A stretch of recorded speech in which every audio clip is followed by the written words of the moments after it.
हे दोस्तों, मैं अभिजीत फिर हाजिर हूँ किताब प्रेमियों की दुनिया पर। दोस्तों, आज मैं किसी किताब या बुक के बारे में नहीं बल्कि एक कोरियन ड्रामा के बारे में आपसे चर्चा करने जा रहा हूँ। और इस ड्रामा के बारे में चर्चा करने का ख़ास मकसद ये है कि इस ड्रामा में बहुत सी ऐसी चीज़ें हैं जिससे आप सीख सकते हैं। जैसे आप 3 इडियट्स मूवी देखे होंगे तो वो इतना ज़्यादा फेमस इसीलिए हुआ था क्योंकि उसमें बहुत सी ऐसी चीज़ें हैं जिससे आप सीख सकते हैं। तो मुझे स्टार्टअप भी ऐसा ही लगा जिस ड्रामा से आप बहुत कुछ सीख सकते हैं। और मैंने जब ये ड्रामा देखा, देखने के बाद मुझे इतना ज़्यादा पसंद आया कि मैंने सोचा कि इस पर तो एक वीडियो बनता ही है। सो मैं आ गया आपके सामने स्टार्टअप का रिव्यू लेकर। दोस्तों, मैं 2 भागों में इस वीडियो को करूँगा। पहला जो वीडियो आएगा वो है स्टार्टअप 1, जिसमें मैं कहानी के बारे में बताऊंगा और स्टार्टअप में क्या होता है वो बताऊंगा। और दूसरा जो इसका भाग लाऊंगा वो बेसिकली होगा कि इस मूवी या इस ड्रामा से आप क्या सीखते हैं या इस ड्रामा में असल में क्या दिखाना चाहा है इसके जो लेखक ने। तो दोस्तों, चलिए शुरू करते हैं।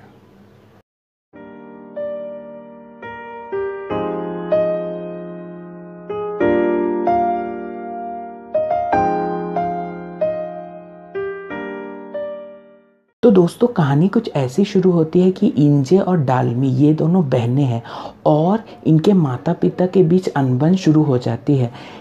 डालमी और इंजे के जो पिता है वो चाहते हैं कि नौकरी छोड़कर वो एक स्टार्टअप शुरू करे, जबकि डालमी और इंजे की माँ चाहती है कि वो फिनेंशियल स्टेबिलिटी मेंटेन करे और नौकरी ही करते रहे।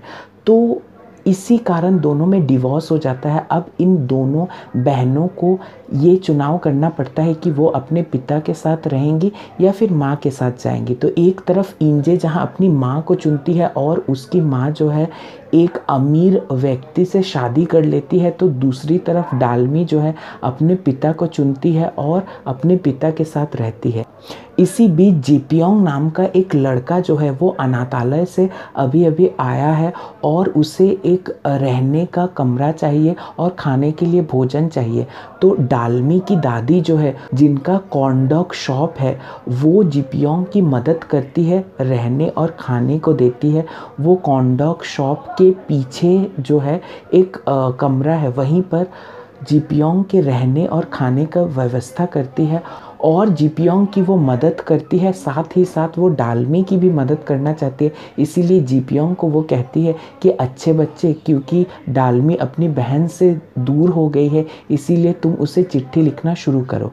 तो तभी से जीपियोंग जो है उसे चिट्ठी लिखना शुरू करता है। डालमी को जीपियोंग अपने नाम से नहीं लिखता खत, वो नाम दोसान नाम के एक लड़के के नाम से खत लिखता है। अब नाम दोसान जो है उसका एक अखबार में फ़ोटो छपता है अपने माँ और पिता के साथ। उसका फ़ोटो इसीलिए अखबार में छपता है क्योंकि वह मैथ्स ओलंपियाड में पहला विजेता है, इसीलिए उसका फ़ोटो अखबार में छपता है। उसी का नाम लेकर, यानी नाम दोसान के नाम से जीपियोंग जो है खत लिखता है सो डालमी को। कुछ ऐसी परिस्थिति आ जाती है जिसके कारण 1 साल बाद जीपियोंग को दादी से अलग हो जाना पड़ता है। जीपियोंग दादी से कहता है कि आपको क्या चाहिए, आपका ऋण मैं कैसे अदा करूं। तो दादी कहती है कि तुम अपना ख्याल रखना और कोई भी मुसीबत आए तभी मेरे पास आना, जब कोई अच्छी परिस्थिति है तभी नहीं, जब कोई मुसीबत आए तब मेरे पास आना।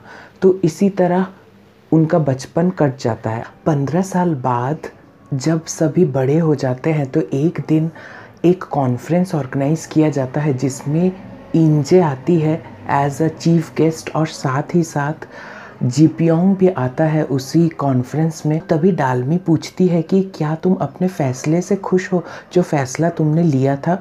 और इंजे कहती है कि लाइफ में हम कुछ ऐसे फ़ैसले लेते हैं जिसके लिए हमें कभी ना कभी पछताना पड़ता है, मगर डालमी कहती है कि उसने कभी ऐसा फ़ैसला लिया ही नहीं और वो अपने फ़ैसले पर नहीं पछता रही। और फिर डालमी कहती है कि वो और नाम दोसान दोनों मिलकर एक नई कंपनी खोलना या शुरू करना चाहते हैं। तो डालमी को इंजे कहती है कि क्यों ना वो पार्टी में नाम दोसान को लेकर आए। और डालमी को देखकर याद आता है जीपियोंग को, डालमी को वह खत लिखा करता था और दादी उसकी बहुत मदद की थी 15 साल पहले। और वह दादी से जाकर मिलता है, दादी को पूछता है कि दादी आपको क्या मदद चाहिए, आपने मेरे लिए बहुत कुछ किया और आपका ऋण मैं कैसे चुकाऊं। तो दादी कहती है कि जब भी कोई कठिनाई आए या कठिन समय आए तो मेरे पास आना, और मेरे ऋण चुकाने की तुम्हारी कोई ज़रूरत नहीं। मगर दूसरे ही दिन दादी जिपियोंग के पास जाती है कि तुम्हें मेरी एक मदद करनी होगी, तुम मेरा कर्ज उतारना चाहते थे ना, तो प्लीज़ तुम नाम दोसान को ढूंढ कर लाओ, क्योंकि डालमी अपनी बहन को ये कह कर आई है कि वो नाम दोसान को पार्टी में लेकर जाएगी। और इसके बाद नाम दोसान को ढूंढने लग जाता है जिपियोंग। मगर जिपियोंग जब पहुंचता है नाम दोसान से मिलने, तो वो देखता है कि वो एक नालायक और नाकाम किस्म का इंसान है, जिसको उसके माता पिता मारने के लिए दौड़ते रहते हैं और उसके दो दोस्त उसे बचाने की मदद करते हैं। फिर वो दादी से कहता है कि दोसान एक ऐसा लड़का है जो कि डालमी से मिलने के लायक ही नहीं है। मगर कुछ ऐसा होता है जिसके कारण जिपियोंग को कुछ खत देना पड़ता है। जो खत लिखा था डालमी ने, वो खत वो देता है नाम दोसान को, जिससे वो उसे पढ़े और 1 घंटे के लिए वो उस पार्टी में जाए। मगर नाम दोसान कहता है कि अगर उसे स्टार्टअप, एक इवेंट है जिसका नाम है सैंडबॉक्स, तो सैंडबॉक्स में एक स्टार्टअप के लिए इवेंट ऑर्गेनाइज किया जाता है, अगर उसमें वो उसका एंट्री दिलवा दे तो वो उस 1 घंटे के लिए डालमी से जाकर मिलेगा। तो जिपियोंग कहता है कि ये तो बिल्कुल नामुमकिन है और वह चला जाता है।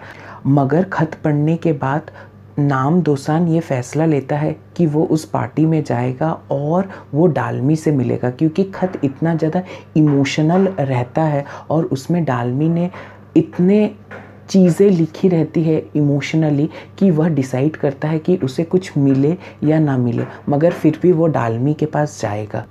और जब वो डालमी से मिलता है तो उसका लाइफ बिल्कुल चेंज हो जाता है।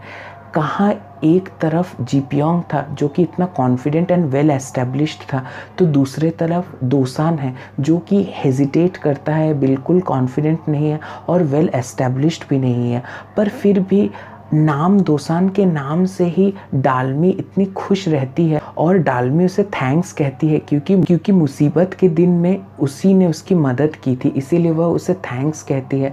जहाँ दूसरे लोगों को लगता है या नाम दोसान को खुद लगता है कि उसकी बातें शायद दूसरों को बोरिंग लग रही होगी, मगर उसकी बातें सुनती है डालमी और उस पर विश्वास दिखाती है। वो कहती है नहीं, बिल्कुल तुम्हारी बातें बोरिंग नहीं है।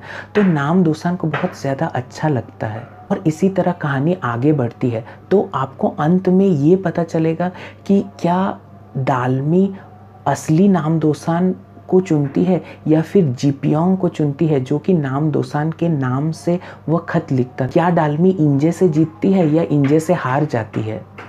और नाम दोसान जो एक अनकॉन्फिडेंट लड़का था, वो क्या कॉन्फिडेंस गेन करता है और वो क्या सामने आकर खड़ा हो सकता है जिपियोंग के, जो एक कॉन्फिडेंट एंड वेल एस्टेब्लिश्ड है? इसे जानने के लिए आपको स्टार्टअप देखना ही पड़ेगा। और इसका जो एनालिसिस है वो मैं सेकेंड वीडियो में करूँगा, क्योंकि ये स्पॉइल फ्री वीडियो मैंने बनाया है, जस्ट इसमें मैंने स्टोरी बताया है आपको। मगर दूसरा जो वीडियो है उसमें मैं एनालिसिस करूँगा कि इस कहानी के माध्यम से या इस ड्रामा के माध्यम से आप क्या क्या देख सकते हैं, सीख सकते हैं, या क्या दिखाने की कोशिश गई है इस ड्रामा में। तो दोस्तों आज के लिए इतना ही, फिर मिलेंगे इसके दूसरे भाग में, तब तक के लिए अलविदा।